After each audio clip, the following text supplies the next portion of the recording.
meu assistente aqui de assuntos internéticos, o Lucas.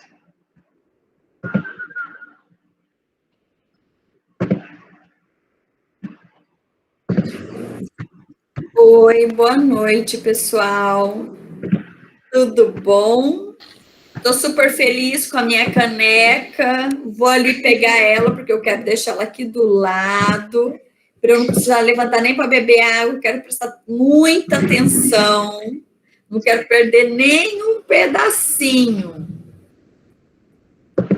Tá? No final, eu queria fazer uma reuniãozinha com vocês rapidinho, pode ser? Então tá. Eu só vou fechar aqui que eu estou indo buscar minha caneca. Já volto, sento e não levanto mais. Bom, vamos aguardar um minutinho, então, a professora Ana Ismael, em consideração a ela. E está aparecendo já o slide? Já, né? Ok. Assim que ela voltar, a gente dá início, então.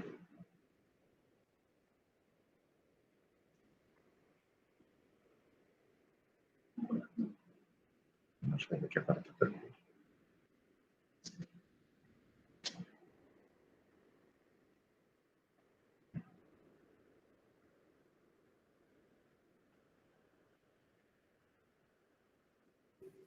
Voltei, olha a minha caneca maravilhosa. Estou me sentindo super chique aqui.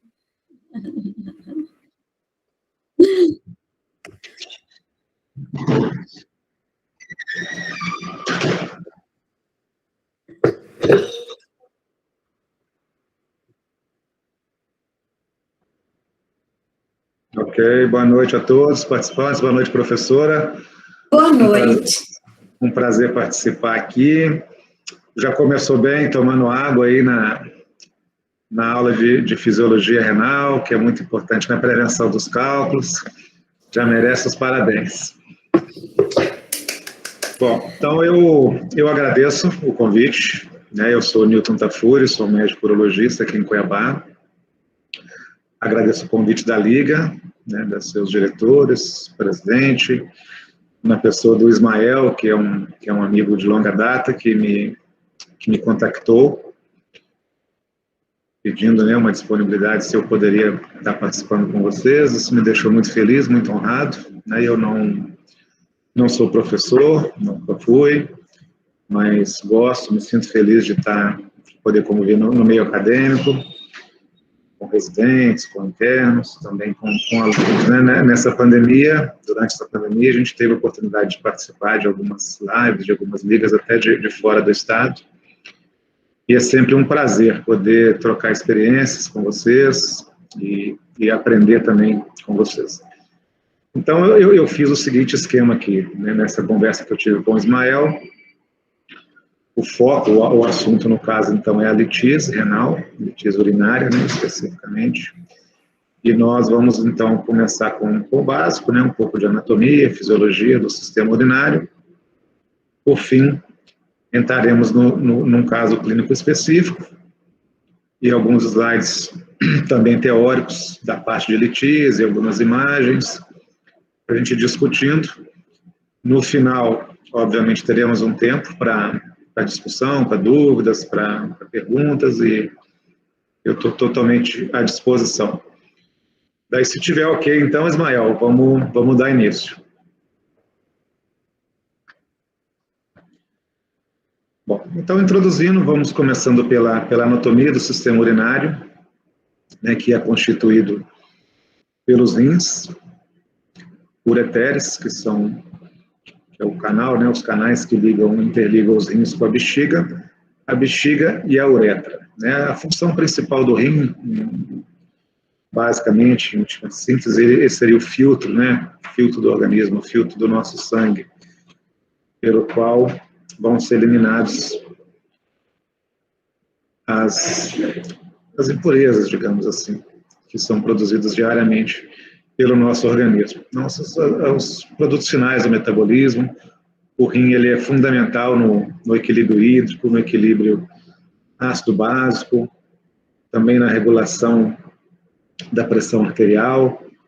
Então, ele é um órgão vital, né, um órgão fundamental para todos nós.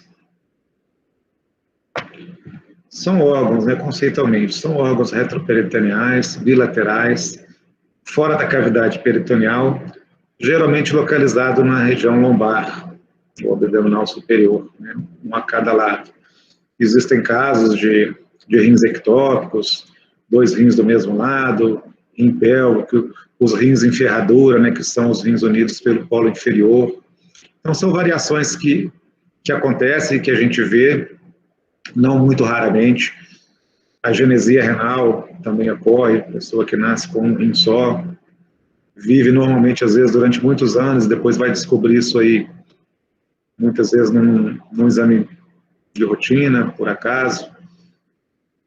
E o rim, né, quando ficamos com um rim só, em geral, esse rim ele sofre uma hipertrofia, mesmo já nas pessoas adultas, se torna um rim que a gente chama de rim vicariante, e ele acaba tendo a função, trabalhando pelos 2 rins, e em geral, ele sendo um rim sadio, ele vai dar tudo que o organismo precisa, né? Não vai haver uma insuficiência de função apenas porque a pessoa tem um rim único. Cada rim vai pesar aproximadamente entre 125 a 140 gramas, né? Eles são órgãos sólidos, porém, tem a característica da região central, que é a região do sistema coletor, como a gente já vai ver no esquema logo aqui à frente, é a região oca, né, para onde é drenado a urina. E o rim esquerdo, ele fica numa posição que está errado. O direito é um pouco mais baixo, exatamente por causa da posição do fígado, o esquerdo um pouco mais acima. Tá? Ficou errado essa slide, vocês me desculpem. Na parte superior dos rins, localiza-se a glândula suprarrenal. Aqui estou apenas citando a suprarrenal, uma glândula super importante também para o funcionamento do organismo, mas não vai fazer parte da nossa discussão nesta noite. Um esquema também anatômico, mostrando as camadas do rim, né, de dentro para fora, a cápsula fibrosa, que na verdade não é tão fibrosa assim, é uma cápsula até bastante delicada, que deve ser, né, durante cirurgia, sempre manipulado com muito cuidado, porque ela pode se romper. Ela dá uma certa proteção para o rim, contra traumas, etc., mas rompe também com uma certa facilidade, né? Muito comum em trauma abdominal fechado, por exemplo, um acidente de carro, né, com a desaceleração súbita, você pode ter uma ruptura do rim em vários graus, né, podendo atingir até a ruptura do sistema coletor, ruptura dos vasos principais, e muitas vezes não demanda nenhuma intervenção, e às vezes você é obrigado a intervir cirurgicamente para tentar recuperar, né, reparar esse trauma, que nem sempre é possível, devido a essa friabilidade do tecido renal. Mas a gente tem a cápsula, no terço médio, a córtex renal, que vai para a medular, que são as pirâmides, e o sistema coletor, né, já o sistema coletor urinário, que é aquela parte oca, entre aspas, que a gente citou agora há pouco. Os rins, eles têm um formato parecido com um grão de feijão, né, eles têm a forma côncava, medial, né, voltada para a face medial do corpo. A irrigação são feitas pelas artérias renais, bilateralmente, que é um ramo direto da artéria aorta, em geral uma artéria única, mas podendo haver uma divisão antes da entrada da artéria no corpo do rim, das artérias polares, né, segmentares. E às vezes existem ramos também que saem da artéria renal, ou às vezes diretamente da aorta, ramos polares, polo superior, polo inferior, sempre variações anatômicas. A drenagem, feita pelas veias renais, em geral também uma, que desembocam diretamente na veia cava, né? Anatomicamente, olhando, né, se a gente for pensar numa anatomia cirúrgica, numa dissecção cirúrgica, em geral, você vai ter de anterior para posterior a veia renal, anteriormente, né? Um pouco posterior e acima a artéria renal, e a pelve renal, já o início do ureter proximal, ele é mais posterior e inferior em relação aí aos ramos principais, arterial e venoso. Já aqui um esquema da anatomia um pouco mais, não chega a ser microscópico, mas um pouco mais minimizada, né? Minimizada, mostrando a disseminação dos vasos, tanto venosos quanto arteriais, nessas camadas da pirâmide, do córtex, e a gente vai ver um pouquinho mais à frente a questão das arteríolas, né, aferentes, eferentes, que faz a composição do néfron, que é a menor unidade do rim, que é exatamente o local onde é feito a filtração do plasma e o início da formação da urina, né? Os cálices, né, no caso aqui para o nosso assunto final e o alvo principal da litise, os cálices, a pelve renal, são localização frequente, né, de cálculos urinários. Então, eles são muito importantes para nós em vários aspectos. Um pouco de fisiologia, básico, porque é uma matéria que vocês já viram e certamente estão muito mais atualizados aqui do que eu, né, mas apenas mostrando o néfron, né, a unidade do néfron. Cada rim tem aproximadamente 1 milhão de néfrons. E é bom deixar muito claro que o néfron, ele não se recupera, né? A gente vê aí no dia a dia, todos temos convivência com os pacientes que sofrem de insuficiência renal aguda ou crônica e que dependem de fazer hemodiálise, diálise peritoneal, para conseguir a filtração do seu sangue, que uma vez lesado, uma lesão definitiva, o néfron, infelizmente, ele não tem a capacidade de se recuperar, de se regenerar. Então, à medida que o organismo vai perdendo os néfrons ao longo da vida, né, isso é bastante comum nos pacientes hipertensos, diabéticos, pacientes que usam medicamentos, especialmente os anti-inflamatórios não esteroides, que também, em uso prolongado, podem causar lesões sérias e irreversíveis no néfron, nas células renais, e uma vez isso ocorrendo, a gente vai depender de um transplante, substituição do rim, né, um transplante, ou a terapia hemodialítica, né, de hemodiálise ou diálise peritoneal. Então, mostrando o glomérulo, que é onde é feita a troca inicial da filtração do plasma, né, lembrando que a gente urina aí em torno de 1,5 a 2 litros por dia, né, mas a estimativa é que a formação nos glomérulos, somando tudo em 24 horas, em torno de 180 litros de plasma, né, compõe esse filtrado inicial. E à medida que esse filtrado vai evoluindo pelo túbulo proximal, pela alça, túbulo contornado distal, né, vai havendo a secreção, a excreção, reabsorção de várias substâncias, como nós vamos ver aqui logo adiante, são muito importantes na manutenção do organismo, né, onde o rim vai exercer as suas diversas funções fisiológicas. Então, a filtração glomerular, que ocorre lá na cápsula de Bowman, no início onde as arteríolas aferentes, né, chegam ao néfron, ocorre a primeira grande filtração, a formação de grande quantidade de líquido. À medida que esse líquido vai progredindo, a reabsorção de água intensa, né, para evitar, obviamente, a desidratação, o rim tem que fazer essa regulação no sistema hídrico. E alguns solutos também são reabsorvidos, que são fundamentais, né? Cálcio, sódio, potássio, várias moléculas são reabsorvidas. Ao final, outras também são secretadas, substâncias que têm que ser eliminadas, creatinina, ureia, e são, em última instância, o que vai constituir a urina final, né? Que vai descer para a região da bexiga e depois eliminada pela uretra.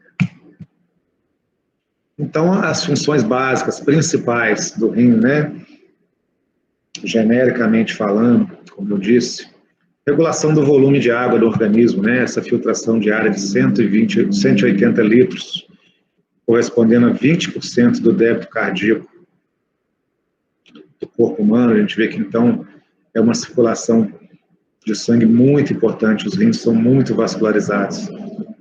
E a falta dessa irrigação, né, o rim, ele sofre muito com hipóxia. Então, você tem que ter muito cuidado numa cirurgia, se você necessitar o clampeamento de uma artéria para controlar um sangramento, tem um tempo, né, você tem que obedecer esse tempo rigorosamente, que é em torno de 30 minutos, tentar diminuir a temperatura do órgão, para que ele sofra menos com essa hipóxia. O sangue é fundamental, vital, né, para que o rim possa desenvolver suas funções tão básicas, tão necessárias para o organismo. Um controle, então, no balanço eletrolítico, como eu disse, sódio, potássio, cloretos, bicarbonato, né, que é importante aí na manutenção do equilíbrio ácido básico do sangue, a gente já está citando aqui embaixo, no caso os rins e os pulmões, né, que regulam aí esse equilíbrio ácido básico. Então a função renal preservada é fundamental para a vida, né, a gente vê aí, tem visto ultimamente nessa pandemia, né, uma demanda muito grande de pacientes de UTI. Quando você ouve falar que a função renal, né, que o rim está paralisado, a função renal não vem atendendo as demandas, a gente já vê o quadro mais preocupante, né, a recuperação do paciente, nesses casos, fica bem mais difícil. Então, ele excreta, né, os resíduos metabólicos tóxicos ao organismo, né, ureia, creatinina, ácido úrico. A gente tem, né, esse quadro urêmico que a gente fala, né, no paciente que tem insuficiência renal, quando a ureia começa a subir e atinge níveis muito elevados, né, o paciente fica urêmico. O que é isso? É a ureia e creatinina, né, altas, o paciente começa a ter náusea, perda de apetite, e no estado geral cai bastante, né? Se você não intervém, você não inicia logo a terapia dialítica, esse paciente vai caminhar para óbito, né? Regulação hemodinâmica, renal sistêmica, né? É o sistema angiotensina, aldosterona, né? A gente tem vários medicamentos que foram desenvolvidos, né? Os tão famosos inibidores da ECA, né? Captopril, enalapril, antihipertensivos aí já antigos, que agem nesse sistema, inibindo a captação da angiotensina 1 e a transformação em angiotensina 2, levando a um controle da pressão arterial, né? É um sistema, digamos, um mecanismo hipotensor, né? O rim também produz a eritropoetina, né, que tem a participação fundamental aí na gênese dos glóbulos vermelhos, pela estimulação da medula óssea, né? Participação também fundamental na regulação do metabolismo ósseo, reabsorção de cálcio, de fósforo. Isso é importante demais nos pacientes que têm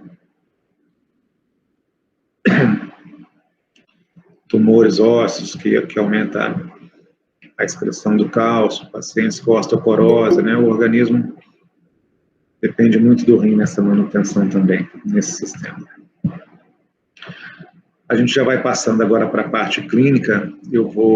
Esse é o caso clínico, mas nós não vamos discutir agora, né? A gente vai ver primeiro a parte teórica da urolitise, mas vamos começar com um paciente, NFT, 40 anos, sexo masculino, procedente de Cuiabá mesmo, profissão de atendente dos serviços gerais, que deu a entrada no pronto atendimento do Hospital Municipal, em uma madrugada dessas aí, uma vez que o cálculo renal parece que não tem uma explicação científica para isso, mas ele gosta muito das madrugadas. Então ele deu a entrada bastante ansioso, relatando uma dor abdominal muito intensa, de início súbito, localizada na sua fossa ilíaca direita, com uma leve radiação na região lombar. náuseas, vômitos persistentes, uma sudorese, pele fria, né? Negou febre termometrada, mas relatou a presença de alguns calafrios. Na noite anterior ao início do quadro, ele citou um quadro de diarreia bastante intenso. Ademais, informou leve ardência ao urinar. No exame físico, ectoscopia, um paciente com obesidade moderada, bastante ansioso, agitado, né? Faces de dor. A dor renal, para quem já teve, conhece bem, como eu, realmente é uma dor muito intensa. Está entre as dores mais intensas aí que o organismo humano sofre, né? Então, uma face de dor, sudoreico, frequência cardíaca aumentada, pressão arterial 150 por 100 e frequência respiratória também aumentada, apresentando um bom estado geral esse paciente. No exame físico, uma dor bastante intensa em fossa ilíaca direita, sem sinal de irritação peritoneal, e com o Jordano, sinal de Jordano, que é a punho percussão lombar, negativo. Então, a gente vai discutir no final hipóteses diagnósticas, condutas e exames que nós poderíamos, como plantonistas lá do PA, como clínico que vai estar dando o primeiro atendimento para esse paciente, poderia, o que o clínico poderia fazer, né? Além do tratamento, né, de tentar tirar essa dor o mais rapidamente possível. Qual a conduta, os exames, se vai necessário algum encaminhamento, que tipo de exame bioquímico, de imagens, as medicações que estariam indicadas nesse primeiro atendimento. Então, a litíase, né, a urolitíase, é uma doença bastante frequente, uma das mais frequentes no trato urinário, né? Ela é predominante no sexo masculino, na proporção de 3:1, tendo um pico de incidência entre 30 e 50 anos, mas a gente vê já hoje, né, litíase em crianças.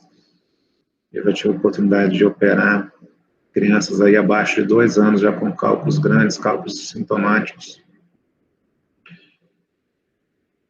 E isso ocorre com uma certa frequência. Estima-se que em torno de 8% das mulheres e até 15% dos homens apresentam cálculo renal, cálculo urinário, sintomático ou não. Então, em termos de dados epidemiológicos referentes à urolitíase, a gente pode dizer que, em termos de raça, negros e índios têm menor incidência, sexo predominantemente para os homens, idade entre 30 e 50 anos, né? Fatores de risco, a gente tem hábitos alimentares, excesso de ingesta de proteína animal, de sal, baixa ingesta de líquidos, né? Regiões de clima quente, como a nossa aqui, região de Cuiabá, Mato Grosso como um todo, uma região que tem alta incidência de cálculos renais. Pacientes de profissões de risco que trabalham em ambientes muito quentes, lavanderia, caldeira, né? Cozinha, siderúrgicos, que é um ambiente que a pessoa perde muito líquido pelo suor, acaba tendo uma maior concentração, uma desidratação, uma maior concentração urinária, favorecendo a formação de cálculos urinários, né? Sedentarismo também favorece a formação de cálculos, né? Você tem reabsorção óssea, você tem outras alterações metabólicas no paciente sedentário que acabam favorecendo também o surgimento de cálculos. Quanto à localização e composição, a gente pode fazer uma classificação desses cálculos, né? Em termos de localização, a gente vai ter o cálculo em qualquer parte do sistema urinário, né? Desde o rim até o cálculo praticamente no final ali do trato urinário, que é a uretra, você vai encontrar, né? Então, a gente tem os cálculos caliciais, que são cálculos renais, localizados lá naqueles cálices que a gente viu agora há pouco na anatomia. Cálculos piélicos, que são os localizados na pelve renal, que é a conjunção, né, dos cálices. maiores e menores dos infundíbulos, formando a pelve renal, de onde vai sair o ureter. Você tem o cálculo ureteral, que pode ter uma localização proximal, média e distal, isso é só apenas uma questão de anatomia. É um tipo de cálculo que a gente chama de cálculo coraliforme, que ele tem uma frequência não muito rara. Coraliforme porque é a forma de coral, né, muito parecido com o coral, esses que a gente vê no mar. Então, muitas vezes ele ocupa um ou mais cálices, a pelve renal, né, a gente às vezes tem a oportunidade de ver o cálice, um cálculo coraliforme completo, ou seja, ocupando todos os cálices renais, mais a pelve, um cálculo que mede aí de ponta a ponta 10, 11 centímetros, se ele for tirado inteiro, né. Tem os cálculos vesicais, né, que são localizados na bexiga, sendo que o cálculo vesical ele pode se originar da própria bexiga, ou um cálculo que desceu, né, do rim, veio migrando pelo ureter, caiu na bexiga e depois não foi eliminado, e aí ele vai desenvolvendo, vai crescendo. Cálculos vesicais, a gente vê cálculos muito grandes também, tamanho de um ovo, a gente já teve a oportunidade de tirar pessoalmente. O cálculo vesical, ele não depende da fisiologia do rim ali, a fisiopatologia do cálculo vesical é diferente. Muitas vezes ele se forma sobre um corpo estranho, por exemplo, um fio cirúrgico transpassado dentro da bexiga, né, um fio inabsorvível, por exemplo, de uma cirurgia,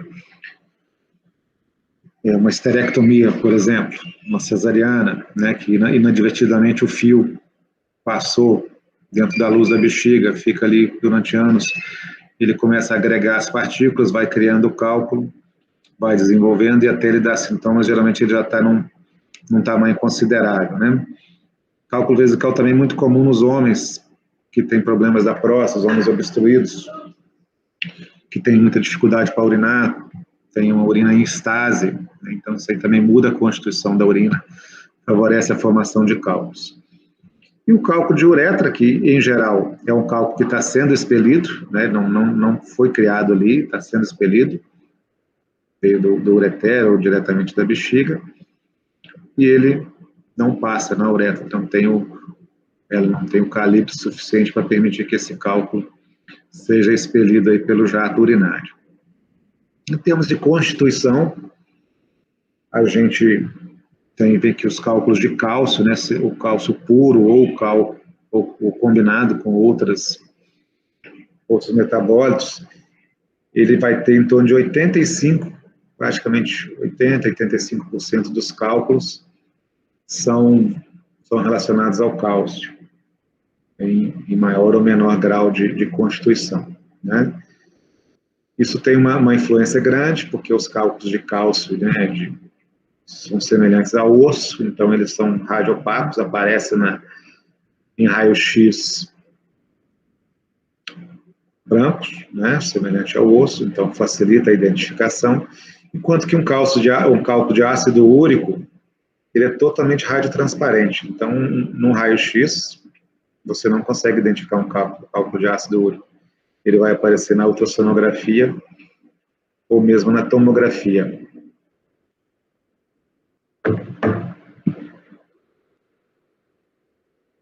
Outros tipos de cálculo de estruvita, cálculo de cistina, muitos desses cálculos estão também relacionados com infecções crônicas do trato urinário, né?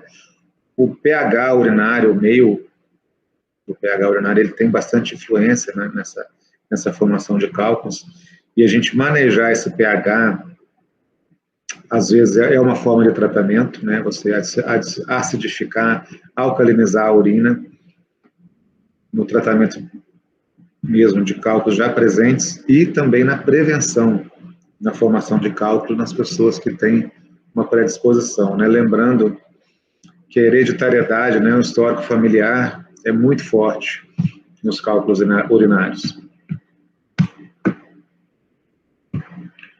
As teorias, né, de formação de cálculo, que são conceitos genéricos, né? A gente viu lá na fisiologia, da função do rim, de excretar, de secretar, de reabsorver, Então, quando ocorre um desequilíbrio, né, entre o líquido presente e os solutos, né, essa hipersaturação, uma supersaturação, você começa a criar os cristais, que vão se aglomerando, vão criar ali, inicialmente lá na papila renal, um pequeno cálculo, depois ele pode se desprender, desce para o cálice, ou para a pelve, pode continuar aumentando em tamanho, e começa a dar os sintomas, né? A diminuição na ingesta hídrica, que também, em última forma, vai contribuir também no excesso dos solutos, por baixa quantidade de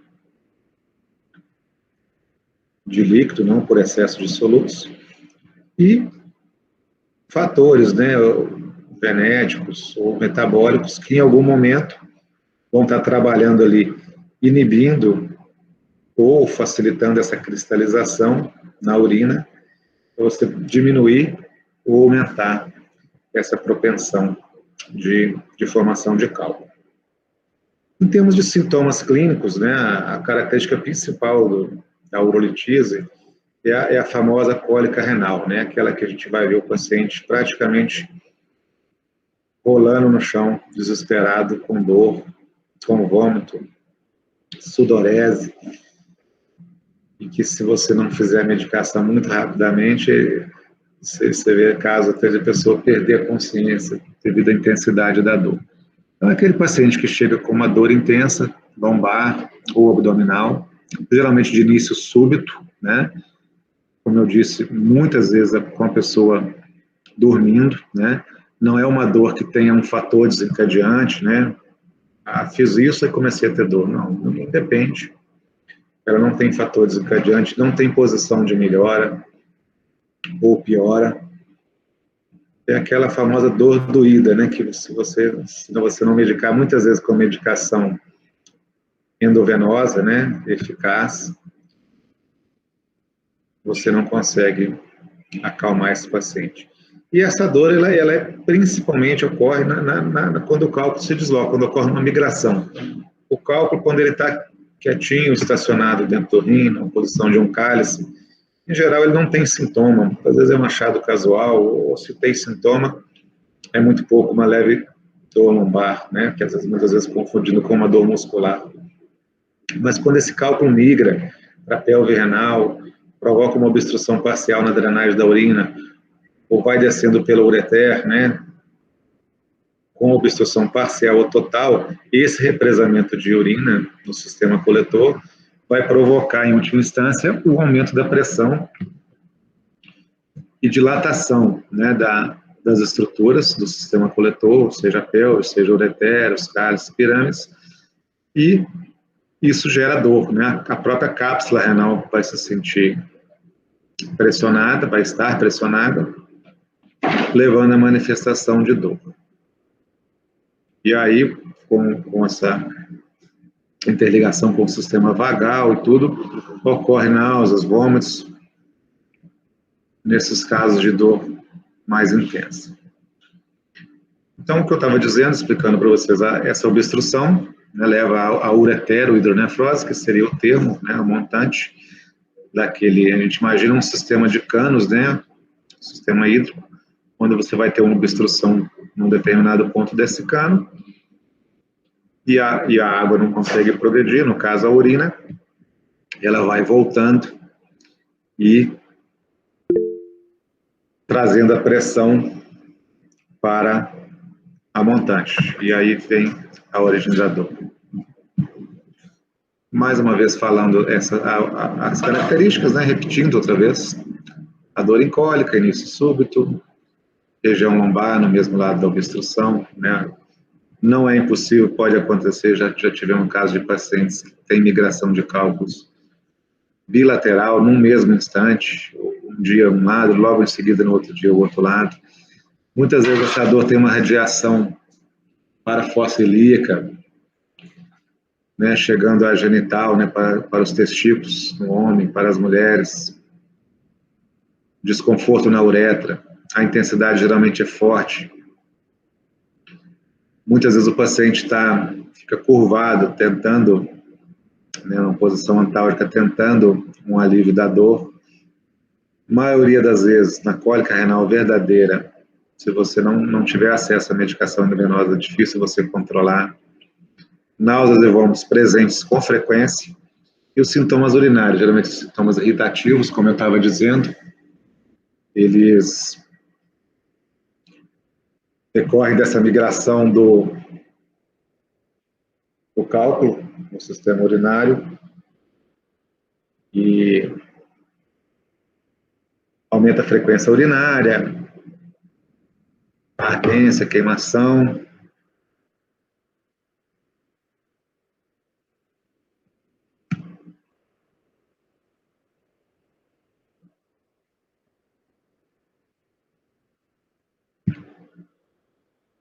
Continuando no quadro clínico, nós temos a hematúria, ou seja, a presença de sangue na urina.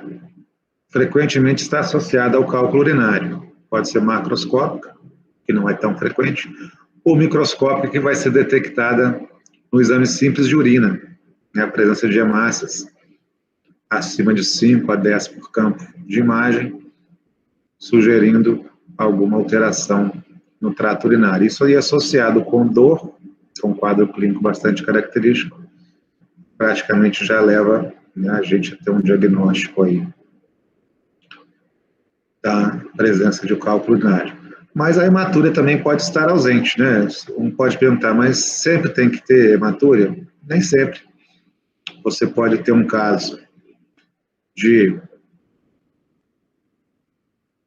bloqueio, né? Um cálculo deslocou, suponhamos, no ureter do rim esquerdo, bloqueou, a urina não está passando daquele lado, só está descendo urina pelo lado direito, e isso leva à não presença de sangue quando você faz o exame. Você tem um exame de sangue normal, mas não descarta uma cólica nefrética. Os sintomas urinários mais frequentes, que decorrem dessa descida do cálculo, principalmente quando já está chegando próximo à bexiga, né, no ureter distal, ele são a disúria, polaciúria, né, disúria seria uma dor, uma dificuldade, na mesa, a cara derrubou aí. E polaciúria, que é o aumento da frequência urinária, desculpa, teve só um pequeno inconveniente aqui. Urgência miccional, ou seja, a pessoa sente a necessidade de urinar com mais frequência. Então, são sintomas principais associados a uma cólica nefrética. Como eu disse, principalmente nos cálculos já de ureter distal, que vão provocando uma certa irritação na bexiga. E que às vezes também podem estar associados com um quadro de infecção urinária, seja ela alta ou também uma cistite, que teria sintomas semelhantes, né? Disúria, polaciúria, ardência para urinar. Às vezes confundindo o quadro clínico, podendo estar associado infecção e cálculo. E às vezes estão mesmo, né, com uma certa frequência. Só reforçando, né, o paciente, quando ele vai chegar no pronto atendimento, o paciente que está lá na recepção andando de um lado para o outro, inquieto, pálido, né, branco, passos de dor, né, quando você vai ter a oportunidade de atender outro paciente que às vezes está taquicárdico, com pressão alta, elevada por conta da dor, né, não necessariamente ele é um paciente hipertenso, mas por causa dessa dor intensa. E o sinal de Giordano, né, que é a puniopercussão lombar, não é específico para a litíase, né, uma pielonefrite ou qualquer outra situação que esteja provocando aumento, né, do rim, também ele pode estar presente. Mas também pode estar ausente, né, às vezes naquele cálculo que já está no ureter há algum tempo, já está numa posição distal do ureter. Você tem um paciente com litíase obstrutiva com Giordano negativo. Então, não é incomum isso acontecer. Pode até acontecer né, de ter uma distensão abdominal, alguma irritação peritoneal no exame. Isso às vezes confunde a gente com outras patologias no diagnóstico. Então, você atendeu o paciente no pronto-socorro, né, primeira coisa, tentar eliminar a dor o mais rapidamente possível, né, aplicar ali o analgésico, um antiespasmódico endovenoso, para aliviar a dor do paciente e fazer uma investigação clínica propedêutica, né? A gente sabe que muitas vezes, no ambiente de pronto atendimento, às vezes com muitos pacientes a serem atendidos, uma demanda muito alta, nem sempre você tem tempo de investigar. Mas uma investigação básica, com um exame de urina, um hemograma, um EAS, hemograma para poder afastar um quadro infeccioso, uma proteína C reativa, né, a presença da hematúria, né, no EAS principalmente vai nos levar a suspeitar, né, além do quadro clínico, que é bem característico, a suspeitar da possível presença de um cálculo renal. A gente vai abrir mão dos exames de imagem, né? Mais comumente a gente tem o raio-x, que é um exame simples de ser feito, né? Apesar, né, no ambiente de urgência, um raio-x sem preparo, muitas vezes com presença de gases intestinais, às vezes você não consegue identificar um cálculo, se um cálculo pequeno, abaixo de 5 milímetros, não pode ser identificado. Temos também aqueles cálculos radiotransparentes, como eu citei anteriormente, que não vão aparecer no raio-x simples.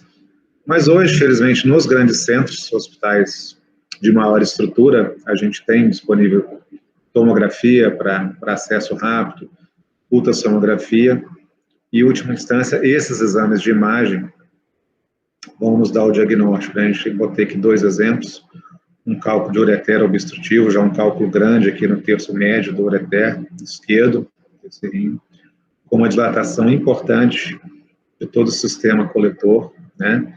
Esse cálculo, a gente já induz que ele já está aqui há algum tempo, né? Você vê que já ocorre uma destruição bastante acentuada da córtex renal, né? Essa córtex foi pressionada, foi comprimida, e é um rim que, mesmo desobstruído, provavelmente ele já vai estar com uma função bastante prejudicada.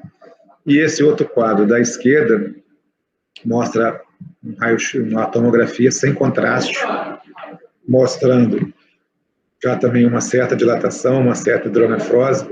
Não aparece cálculo nessa imagem, eu botei essa imagem apenas para mostrar a hidronefrose, as alterações da pelve, mas também outras alterações que vão acontecendo no parênquima, quando o rim está obstruído, né? Você vai aparecer uma certa heterogeneidade da gordura perirenal, que não necessariamente indica infecção, mas nos casos de infecção acentuada, ela vai estar também aumentada. No pronto-socorro, aquele paciente no pronto atendimento, o diagnóstico é basicamente clínico, baseado na história e no exame físico. E você tendo acesso rápido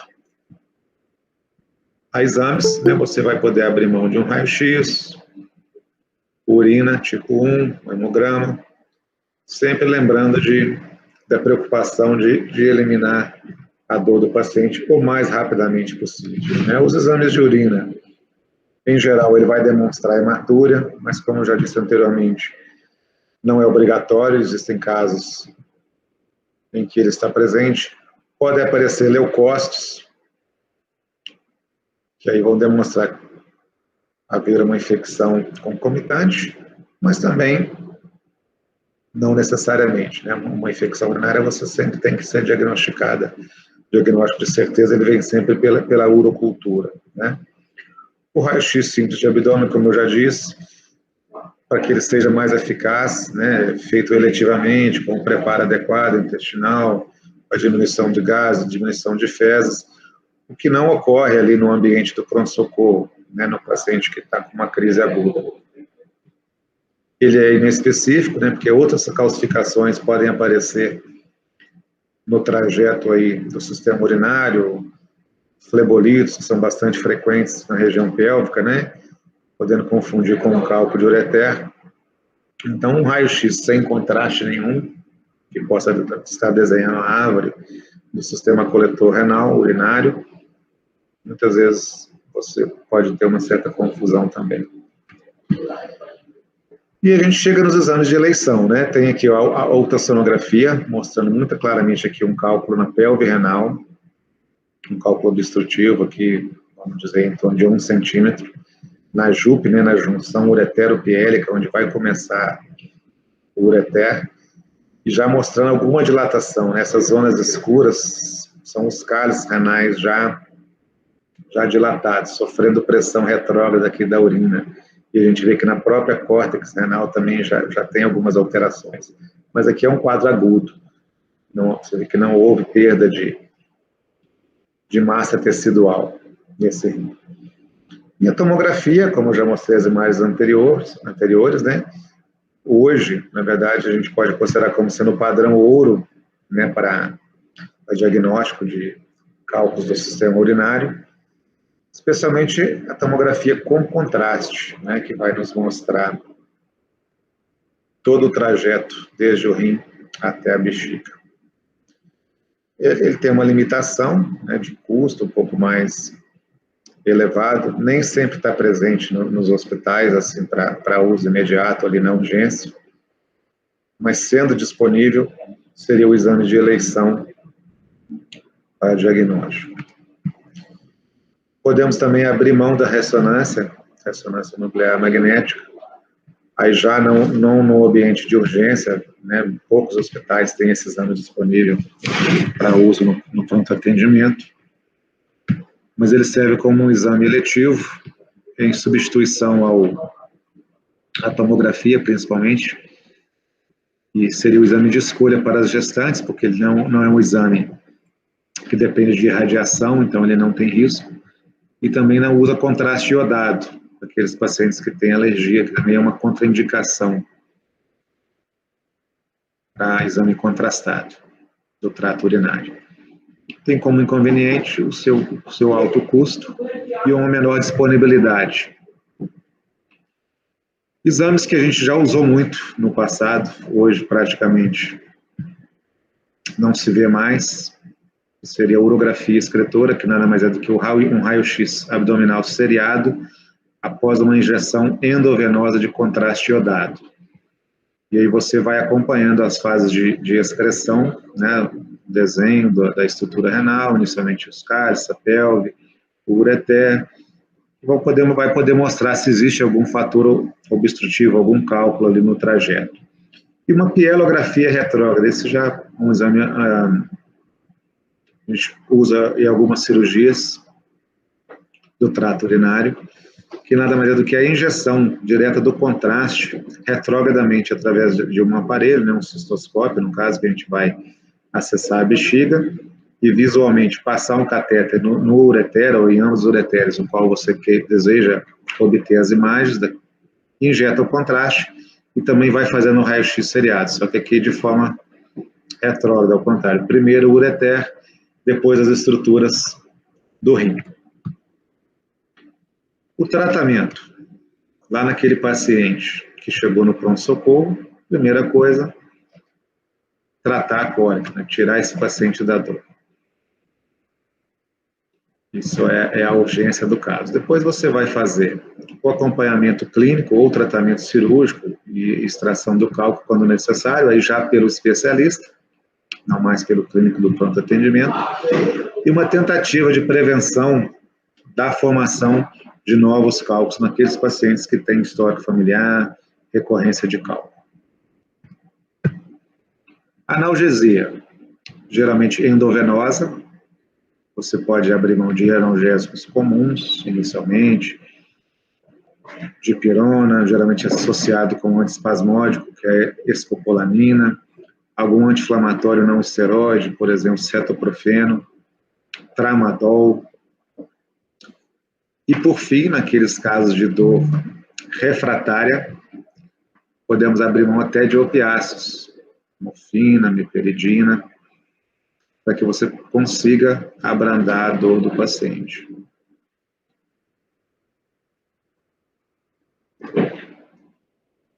Controlada a dor, né, se o paciente se apresenta bem, depois de alguns minutos, algumas horas de observação, você pode liberar para a sua residência, orientando para que ele procure um especialista. Não havendo a melhora, vai ter indicação para internação e uma investigação mais aprofundada do quadro, já com os exames de imagem mais acurados, né, como a gente já viu anteriormente, de maior acurácia. Na segunda etapa do tratamento, passada aquela fase aguda do pronto atendimento, agora o paciente chegou no meu consultório, né, eu como urologista vou atender um paciente que me relatou que passou pelo pronto atendimento no dia anterior ou nos dias anteriores, com quadro de cólica nefrética. Ele pode me apresentar algum exame ou não. Se ele não tiver nada, a gente vai solicitar um exame de imagem e vamos classificar esse cálculo, né, em termos de tamanho, em termos de localização, se ele é um cálculo obstrutivo, se ele não é obstrutivo, e quais as medidas que nós deveremos tomar no tratamento. A grande maioria dos cálculos são cálculos pequenos, felizmente, cálculos de até 5 milímetros, que têm uma certa facilidade de serem expelidos espontaneamente. Então, a gente abre mão de um tratamento clínico expectante, né, controlando a dor do paciente com medicamentos analgésicos de uso oral, anti-inflamatórios, lembrando sempre, não usar anti-inflamatório não esteroide por muitos dias seguidos, devido ao risco de necrose tubular aguda e dano definitivo ao néfron, né, que a gente tem que estar sempre pensando em preservar. Existem medicações específicas, como os alfa-bloqueadores, são medicamentos que foram desenvolvidos para tratamento inicial de sintomas de obstrução prostática, né? A gente tem a doxazosina, a tansulosina, outros que já saíram no mercado, que você pode usar, que vão provocar um relaxamento da via urinária, e aí junto com uma hidratação forçada, às vezes o uso de um anti-inflamatório esteroide, um corticoide, que também reduz a inflamação e edema local, podem propiciar, né, a saída desse cálculo sem necessidade de uma intervenção. Se o cálculo, né, tem um tamanho maior ou uma localização na qual a gente percebe que ele não vai sair espontaneamente ou tem uma certa dificuldade para sair, o paciente está tendo muita dor recorrente, você vai ter que fazer alguma intervenção. Essa intervenção se torna obrigatória, né, uma desobstrução urinária naqueles pacientes que têm infecção associada. Independente do tamanho, nesses casos, o médico está obrigado a desobstruir, devido ao risco grande de esse paciente evoluir para uma sepse. Então, dos tratamentos mais modernos, mais contemporâneos, a gente tem a litripsia externa por onda de choque, que é um aparelho, uma máquina, que tem a tecnologia, né, na qual o paciente, sem sofrer nenhum tipo de invasão ao seu corpo, por um acoplamento externo de uma bolsa com solução hídrica, essas ondas de choque se propagam em direção ao cálculo, né? Ele tem um sistema de localização, geralmente o raio-x ou ultrassom, às vezes até tomografia. Seria um sistema de mira para você localizar, focar naquele cálculo, fragmentar esse cálculo e depois, ao longo dos dias, ele vai sendo eliminado junto com a própria urina. Temos as cirurgias endoscópicas, que o Ismael conhece bem, já trabalhou muito nessa área e já nos ajudou aí em algumas cirurgias, em que você vai ter acesso ao sistema urinário, seja por via retrógrada, ou seja, a partir da uretra, bexiga, ureter, rim, ou via anterógrada, quando você acessa já diretamente os cálices renais. E as cirurgias convencionais, né, que eu, como sou um pouquinho mais antigo aqui na medicina, já fiz muita cirurgia convencional, cirurgia aberta, né, para cálculo renal, no tempo quando a gente não tinha essas tecnologias. Não citei aqui, mas vou falar verbalmente, cirurgias videolaparoscópicas também são possíveis em cálculos urinários, apesar de não de não serem muito usadas, por conta que as outras tecnologias de ureteroscopia, de fibra ótica, você consegue mais simplesmente fragmentar o cálculo, às vezes com o uso de laser, do que você usar uma cirurgia videolaparoscópica, na qual você vai ter que fazer uma incisão lá no ureter, tirar um cálculo. Mas às vezes ainda pode ter aplicação, né? Como eu disse anteriormente, cálculo menor do que 5 milímetros tem uma chance grande de 80% a 90% de ser eliminado, principalmente quando ele já está numa porção mais distal, né, já chegando ali na bexiga, no ureter distal. Então, você vai orientar o paciente a aumentar a sua hidratação, fazer o uso dos medicamentos analgésicos, anti-inflamatórios, a medicação que possa relaxar, né, a via urinária, tentando acelerar o processo de eliminação desse cálculo.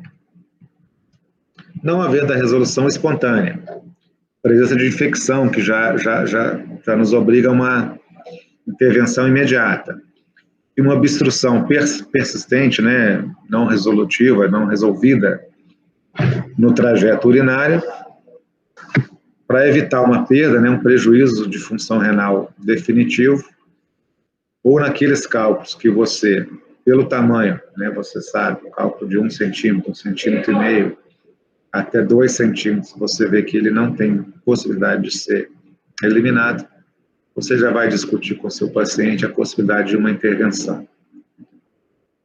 Falando um pouquinho mais sobre a LECO, né, o LEOC, que é a terapia por ondas de choque, é um método não invasivo, não é, né, não invasivo, muito eficaz, né, em torno de 75% a 80% de eficácia nos cálculos menores que 2 centímetros, principalmente em cálculos posicionados em rim, né? Foi já a primeira opção de tratamento para todos os tipos de cálculo. Hoje, com novas tecnologias, a gente segmentou essa indicação dos procedimentos. A LECO está mais para os cálculos menores do que 2 centímetros em ambiente renal, e naqueles cálculos menos calcificados, né, uma coisa que eu esqueci de falar, quando você faz uma tomografia abdominal, né, para diagnóstico de cálculo urinário, existe um índice, que é o índice Ramsell, que é o HU, a unidade Ramsell, em que é medido a calcificação, a densidade desse cálculo. Então, um cálculo abaixo de 1000 HU, ele é um cálculo que teria, teoricamente, uma maior facilidade de ser fragmentado pelas ondas de choque.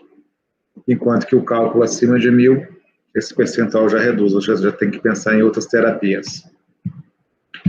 Chegando nas cirurgias endoscópicas, que eu já citei anteriormente, a nefrolitotripsia percutânea, que é um método invasivo, né, o acesso é por via lombar, você faz uma punção, você faz uma dilatação, cria um espaço, vai passando tubos, né, dutos de calibres cada vez maiores, até o momento que permita você entrar com um endoscópio dentro do rim. Você vai acessar diretamente o sistema coletor renal. Com uma videocâmera, vai localizar esse cálculo, fragmentá-lo, seja com sistema balístico, seja com laser.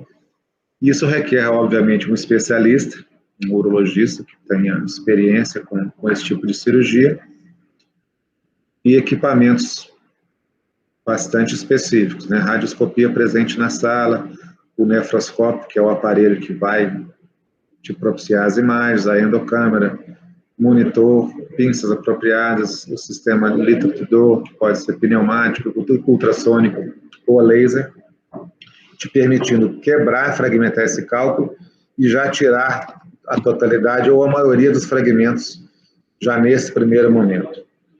A ureterolitripsia, né, a gente tem dois tipos, a rígida e a flexível, né, são aparelhos diferentes.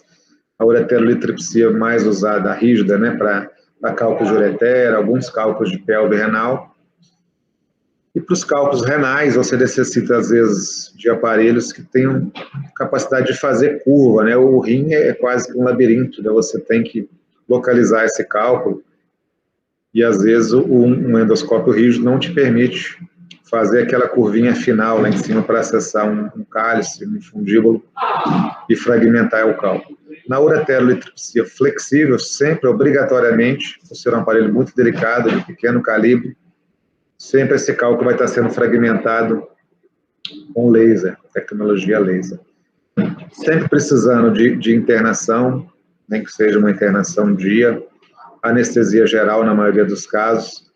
É um método bastante eficaz, de alta resolutibilidade para a maioria dos cálculos. Também demanda experiência do cirurgião e equipamentos de alta tecnologia.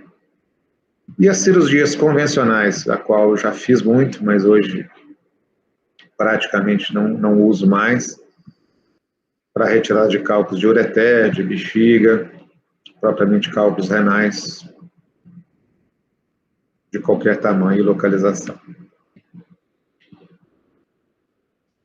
Nos pacientes, né, agora já falando um pouco de prevenção, de tratamento clínico, nos pacientes que têm uma recorrência renal de cálculos, né, histórico familiar, como é o meu caso, histórico de hiperuricemia, formador de cálculos, já eliminei alguns cálculos, já passei por cirurgia.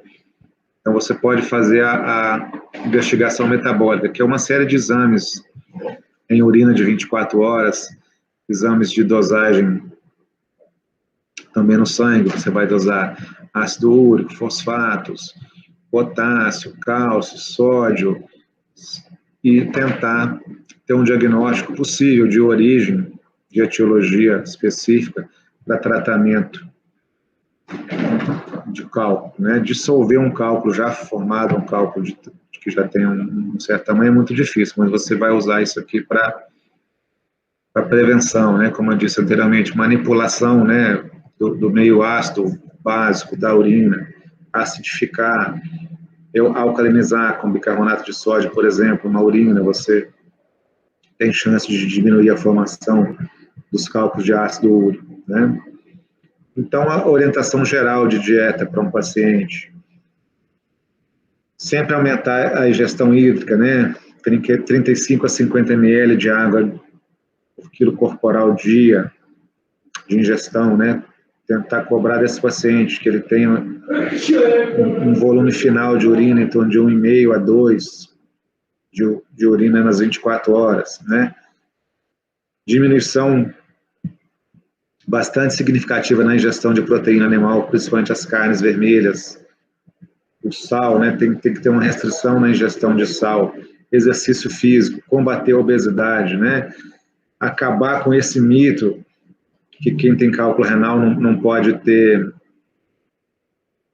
ingesta de cálcio, porque, na verdade, você tem que estimular, né, a ingesta de cálcio para você melhorar ali o metabolismo, a troca nos néfrons. Uma hipercalciúria, você tem que combater a hipercalciúria, ela vai propiciar a formação de cálculos. Então, uma ingestão em torno de 1.000 e 1.200 miligramas de cálcio, lembrando que um copo de leite normal, esse leite tipo A, tipo B, na verdade, tipo C, que é o que a gente mais tem acesso, ele tem apenas 200 miligramas, então tem que ser uma quantidade bastante suficiente mesmo de produtos láticos para poder atingir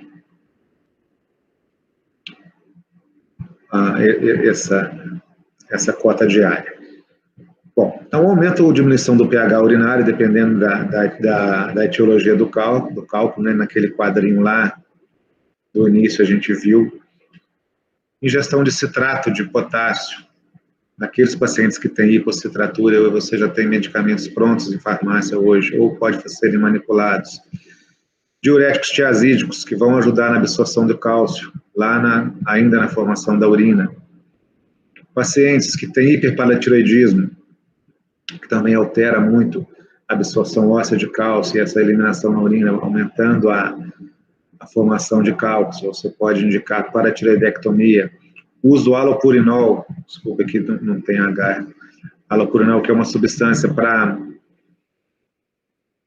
baixar o ácido úrico, tanto no sangue quanto a hiperuricosúria, né?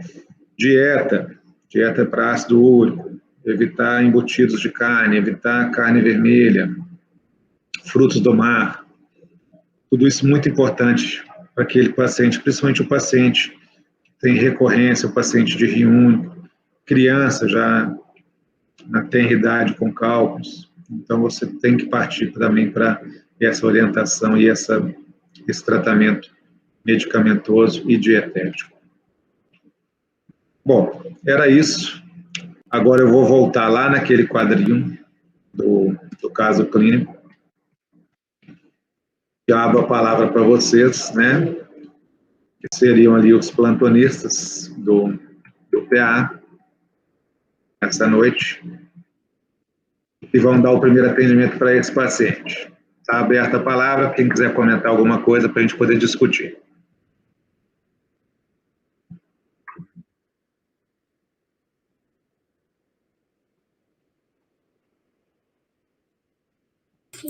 Oi, Ismael. Hello.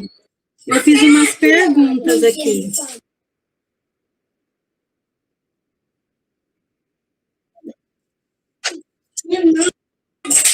Não, se quiser também fazer pergunta, não tem problema, tá? No caso clínico, assim, eu estou perguntando para vocês, assim, que exames poderíamos pedir, se alguém quiser responder, que tipo de exame poderia ser feito nesse primeiro momento, algum quadro clínico, por exemplo, que a gente pudesse estar fazendo um diagnóstico diferencial com... Ou esse paciente já é obrigatoriamente o cálculo renal, a gente não vai pensar em nenhuma outra patologia, então podemos discutir assim, ou fazer perguntas também sobre a parte teórica, não tem problema, fica a critério de vocês, eu estou aqui para ajudar.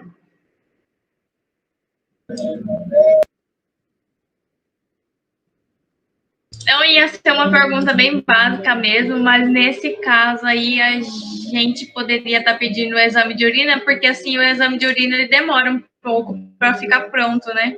Essa era a minha dúvida.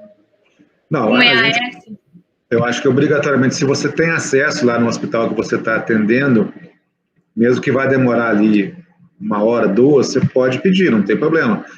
Como eu foquei, né? Vamos cuidar da dor desse paciente, medicá-lo rapidamente, funcionar uma veia, colocar uma hidratação parenteral e fazer as medicações necessárias para controlar. Nesse meio tempo, ele colheu a urina e você deixa ele em observação até para ver se essa dor não vai ter uma resistência, uma recorrência.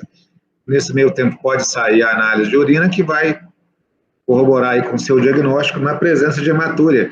Lembrando que não necessariamente é obrigatória a presença de hematúria para o diagnóstico, mas ela vai estar presente na grande maioria dos casos. Eu fiz até uma pergunta aqui no chat, porque em questão do sinal de Jordano também, é porque no caso clínico aqui tá que é negativo, né? E você falou na palestra, não, mas não necessariamente sempre vai ser positivo, né? Essa que era a minha pergunta, porque eu fiquei com o sinal de Jordano na cabeça em relação à litíase. Não, o sinal de Jordano ele é bastante frequente, bastante presente nos casos de litíase, principalmente na litíase obstrutiva. Eu coloquei aqui como ausente, mas só para dar uma pegadinha, dificultar um pouco, porque tá claro, né, que o que nós estamos aqui no caso de uma cólica renal, mas a gente poderia pensar numa apendicite, né? Esse paciente tem uma dor em fossa ilíaca direita, né? Então, por que a gente não pode pensar numa apendicite também, como diagnóstico diferencial? Então, o Jordano negativo, porque muitas vezes, quando o cálculo já deslocou, já não está numa porção mais distal, né? Você vai dar ali aquele murrinho ali nas costas do paciente e ele vai falar que não tem dor, mas você apalpa lá na fossa ilíaca e ele queixa dor ali. Então, é só para deixar claro, assim, para vocês que geralmente ele está presente, assim como a hematúria, mas também pode estar ausente, né? Acho que esse que é o que foi a intenção minha aqui.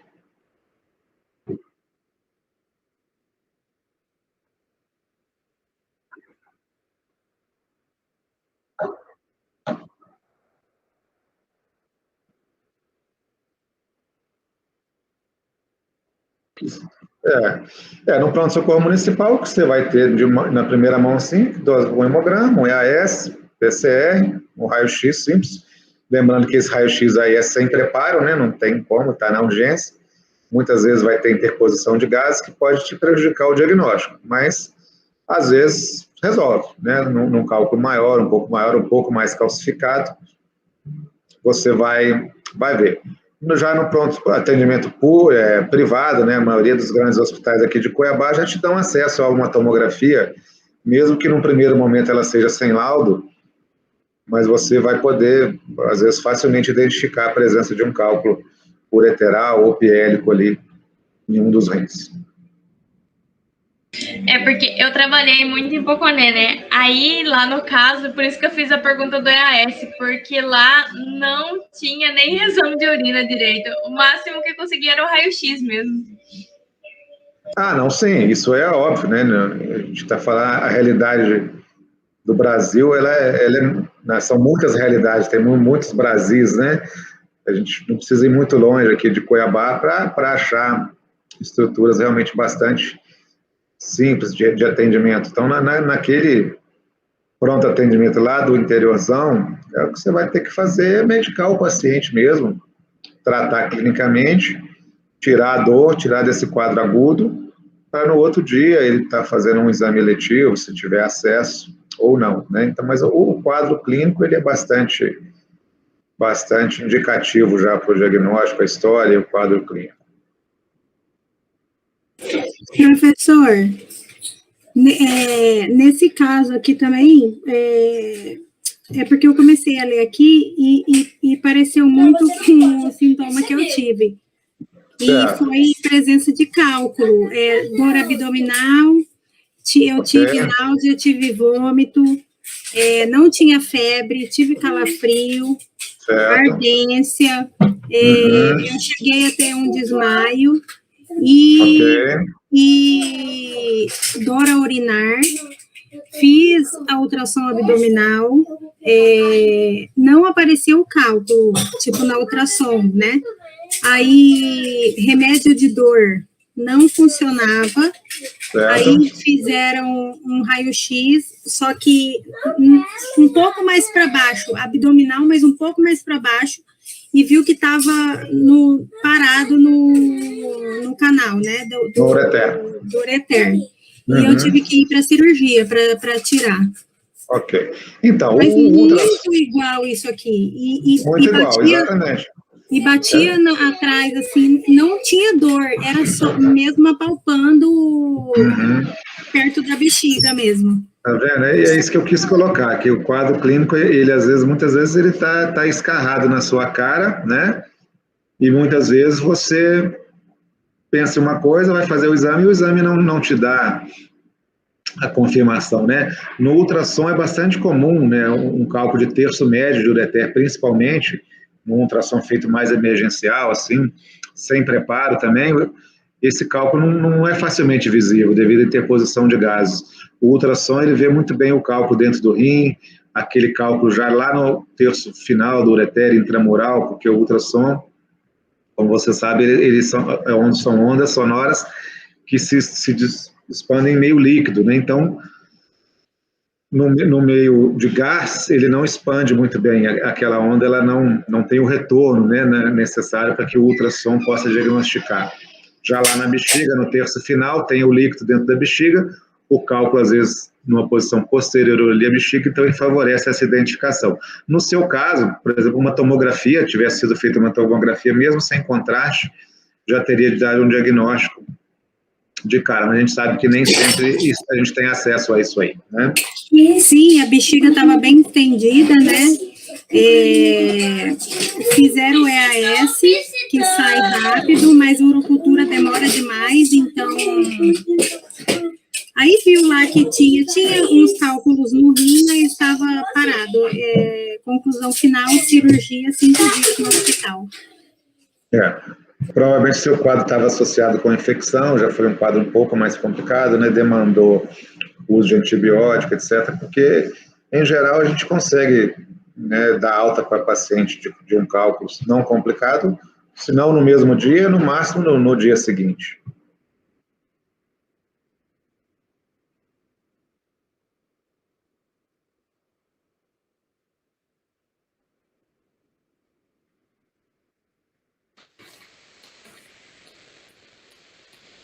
Pode, com certeza. Fica à vontade.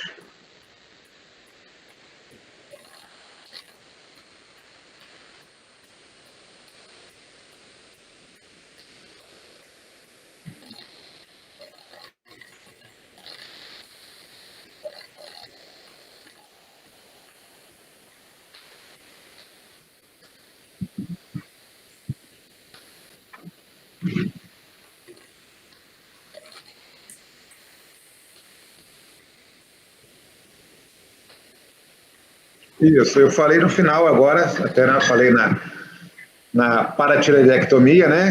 Nos distúrbios do hiperparatireoidismo, né? Quando você vai ter uma maior absorção, reabsorção do cálcio ao nível ósseo e uma maior excreção de cálcio na urina, é um fator, sim, formador de cálculos, né? E que você, nesse caso, teria indicação até de um tratamento cirúrgico da retirada das paratireoides, né?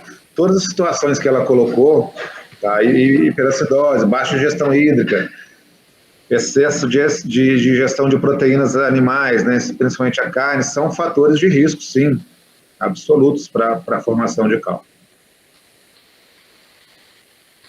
Não, o chat não, eu tô só com a câmera agora. Você pode ir lendo aí as perguntas, por favor.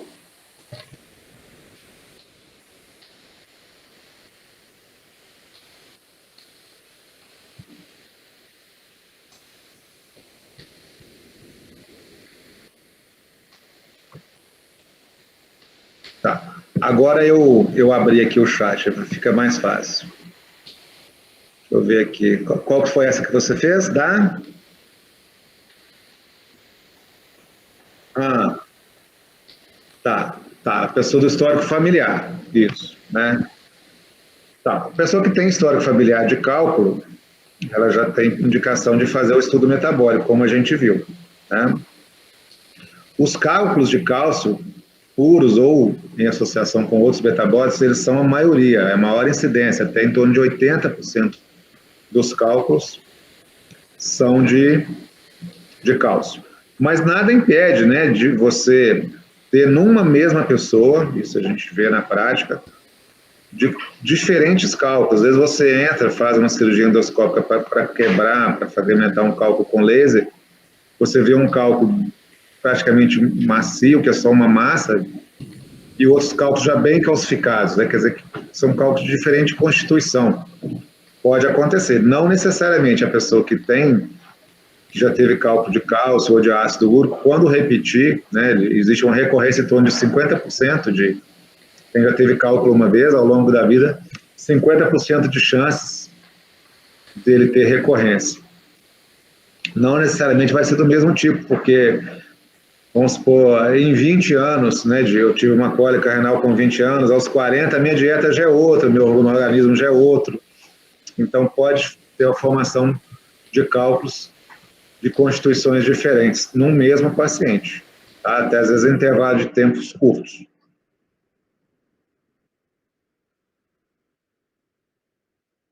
Certo, que da cirurgia bariátrica tem, a resposta é sim, tá? Isso a gente vê na prática. O paciente bariátrico, de cirurgia bariátrica, além de ter uma menor ingestão hídrica, por conta até da capacidade mesmo reduzida do estômago de líquido, ele também tem alterações de absorção a nível intestinal, né? E existe sim uma incidência aumentada em pacientes pós-bariátrica para cálculo renal. Tem também, só citando aqui, não, só para não perder o gancho, pacientes de tratamento de HIV, um medicamento que foi muito usado, hoje já nem é tanto, nesse coquetel de tratamento de HIV, que é o Indinavir, né, é um medicamento que também provoca uma cristalização muito alta na urina e também aumenta bastante a incidência de cálculos nesses pacientes, tá?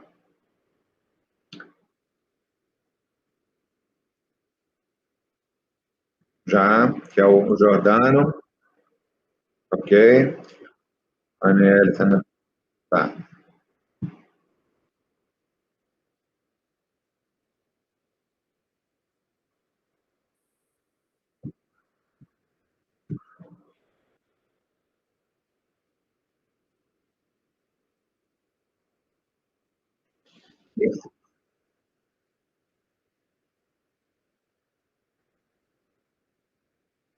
Nem sempre a pielonefrite está associada a cálculo, né? Existem as pielonefrites não obstrutivas, né?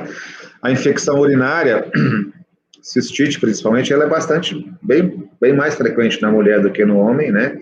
isso por razões anatômicas, né, de ter uma uretra mais curta, de ter a vulva muito próxima à região anal, né, que em última instância as bactérias intestinais, né, são as principais causadoras da infecção urinária. Então, as mulheres também vão ter mais pielonefrite que os homens por questões de ascendência mesmo, do cálculo da infecção, né, que ascende da bexiga para o rim, né? Elas têm mais infecção urinária do que o homem, ponto, né? E quando está associado com o cálculo, aí às vezes a gente tem, nessa sua amostra aí de visualização, a pielonefrite associada com cálculo mais frequente nas mulheres, porque elas estão mais, apesar de ter menos incidência de cálculo, elas têm proporcionalmente uma incidência muito maior da infecção urinária. Então, juntando esses dois fatores, acaba que a pielonefrite obstrutiva, eu venho a concordar com você, na prática a gente vê mais nas mulheres mesmo.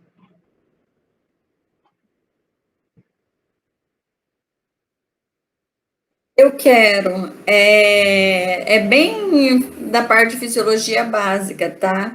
Qual que é o local mais comum da formação desses cálculos renais? Dentro da parte anatômica mesmo, fisiológica. Tá, vamos tentar, vou ver se eu consigo voltar aqui as imagens, se eu vou conseguir. Mas, basicamente, relembrando, a gente vai ter o néfron, né, que é a unidade funcional, e que vai terminar na papila. A papila é a última parte da parte do néfron, que já é o final da córtex, passando já para os cálices renais. Então, na papila, muitas vezes você vai ver, numa ureteroscopia, por exemplo, numa renoscopia, você vê a imagem de um cálculo bem pequenininho já formando, é como se o cristal, o local é esse, é o final ali do ducto distal, né, do tubo contornado distal, já início da papila, é ali que vai ter a cristalização, já no local onde está a urina mesmo. E aí você consegue ver, né, com a magnificação de imagem, aquele cálculo quase que nascendo ali, é bem bonito isso aí, eu infelizmente não tenho essa imagem para mostrar para vocês, mas é bem bonito, você vê um cálculo pequenininho, que é o início do cálculo, e depois os cristais vão, ao longo do tempo, aderindo, né, que ele vai aumentando, e com o peso ele acaba se soltando da papila, mas muitas vezes você vê o cálculo ali ainda preso, como se fosse um cachinho de uva preso na papila ali. Esse é o local. Ismael já viu muitos. Legal, obrigada.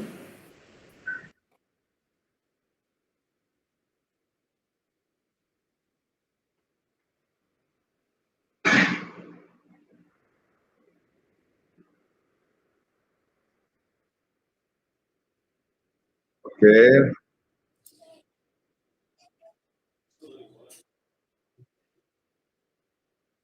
Ok. Ela, Amanda. Ok. Nossa professora.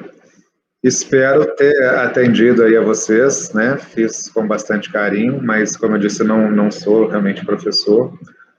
Posso ter tido algumas falhas didáticas, mas eu me desculpo com vocês e agradeço muito o convite, né? Sempre à disposição, se tiverem outras oportunidades, outros assuntos aí da área urológica que a gente puder contribuir, estou sempre aberto aos convites. Foi ótimo. Muito bom. Nós que agradecemos. Ok, então. Obrigada, doutor.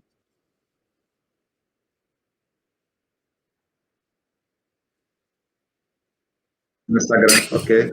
Todo mundo ajeitando aí. Vou organizar aqui. Vou tirar o óculos.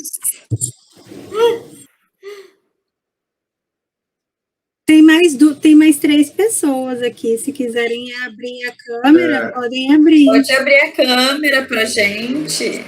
Tá aqui o Eduardo, é meu afilhado, convidei, ele está lá diretamente de Belo Horizonte nos assistindo. Ele é um aluno da Faculdade das Ciências Médicas lá de Belo Horizonte, nos prestigiando aqui.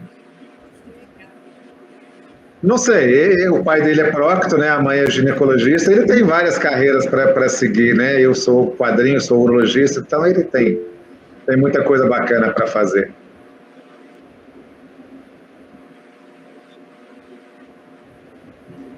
Ele tá com vergonha, não quer abrir a câmera.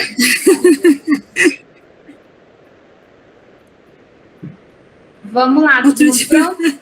Ele falou que na próxima ele abre a câmera, tudo bem. Vamos lá então, gente. Vou tirar.